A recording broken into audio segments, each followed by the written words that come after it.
जय जिनेन्द्र। आज हम इसके चोरी के स्वरूप पर विचार करते हैं कि चोरी का असली स्वरूप क्या है। जैन धर्म में चोरी को 3 जगह बताया है। चोरी वैसे तो बुरी बात होती है चोरी करना। जैन धर्म में 5 पाप बताए, हिंसा, झूठ, चोरी, कुशल और परिग्रह। इसके अंदर पाप में चोरी को पाप माना गया है। और फिर जैन धर्म में ही 7 व्यसन बताए हैं, उसमें भी जो है चोरी को एक व्यसन बताया है। जैसे शिकार खेलना, झूठ बोलना वगैरह, इसके अंदर चोरी भी एक व्यसन है। और इसी प्रकार चोरी का एक वर्णन आता है जैन धर्म के अंदर ध्यान में। ध्यान 4 प्रकार के होते हैं, आत्म ध्यान, रौद्र ध्यान, धर्म ध्यान और शुक्ल ध्यान। इसके अंदर जो रौद्र ध्यान है उसके अंदर भी फिर उसके 4 भेद होते हैं, हिंसा नंदी, मर्षा नंदी, चौर्या नंदी और परिग्रह नंदी। मतलब जिसको हिंसा में आनंद आए, जिसको झूठ में आनंद आए, जिसको चोरी करने में आनंद आए, या जिसको परिग्रह करने में आनंद आए। इस प्रकार जिसको चोरी करने में आनंद आए वो चौर्या नंदी नाम का रौद्र ध्यान है, जिसका भी फल जो है वो नरक और तिरंज गति होता है। तो इस तरह जैन धर्म के अंदर जो चोरी का जो स्वरूप बताया है, पहले तो इसको पाप में बताया है कि ये चोरी करना एक पाप है। किसी भी पराई वस्तु को बिना किसी के दिए ग्रहण करना चोरी कहलाता है। चोरी की परिभाषा यह है। तो ये पहले पाप होते हैं, फिर पाप के बाद में फिर धीरे धीरे व्यसन हो जाता है, और जब व्यसन हो जाता है तो फिर वो रौद्र ध्यान हो जाता है। फिर उस व्यक्ति को चोरी करने के नए नए तरीके सोचता रहता है, उसका चिंतन उसी में चलता रहता है कि कैसे मैं चोरी करूं। तो यहाँ चोरी के लिए विशेष जो जैन धर्म में जो उसका स्वरूप बताया है वो कैसे है कि हम जनरली मानते हैं कि चोर लोग जो चोरी करते हैं वो चोरी है। तो चोरी का बहुत सारे चोरी के फिर उसके बहुत सारे अतिचार होते हैं। जैसे कि कोई जो बहुमूल्य जो वस्तु है उसको अल्प मूल्य में नहीं लेना, कोई बहुमूल्य वस्तु को अल्प मूल्य में खरीद लेना, जैसे ये भी चोरी कहलाता है।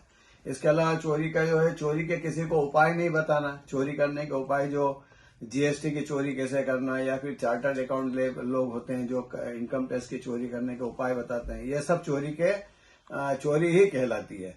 फिर इसके बाद में चोरी की वस्तु को खरीदना नहीं। यदि कोई बिना जीएसटी की वस्तु है, अपन मंदिर में चढ़ाने के लिए चावल जो है वो बिना जीएसटी के सरकार की चोरी के ला रहे हैं, तो वो भी पाप के कारण है। इसी प्रकार मंदिर के निर्माण के लिए कोई सीमेंट, सरिया वगैरह सस्ता ले लिया, बिना जीएसटी के, बिना बिल का कच्चे में ले लिया, तो वो सब राज्य की चोरी है।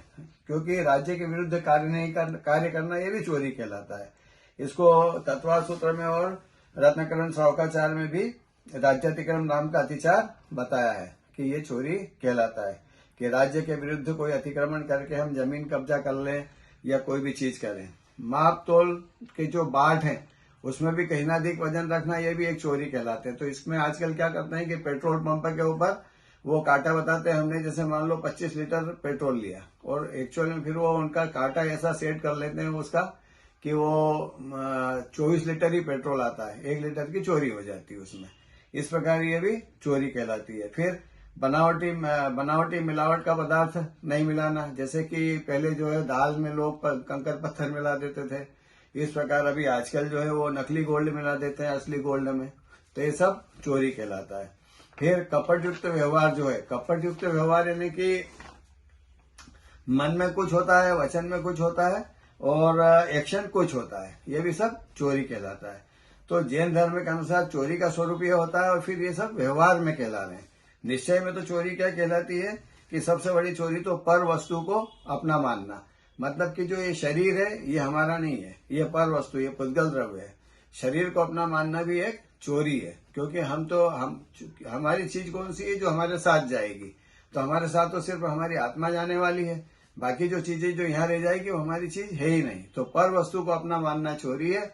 इसी प्रकार जो है शरीर को भी अपना मानना चोरी है। तो ये चोरी के स्वरूप का जैन धर्म के अनुसार हमने ये वर्णन किया है। इसको समझने से हमको बहुत कुछ चोरी के विषय में ज्ञान मिलता है। धन्यवाद। जय जिनेन्द्र।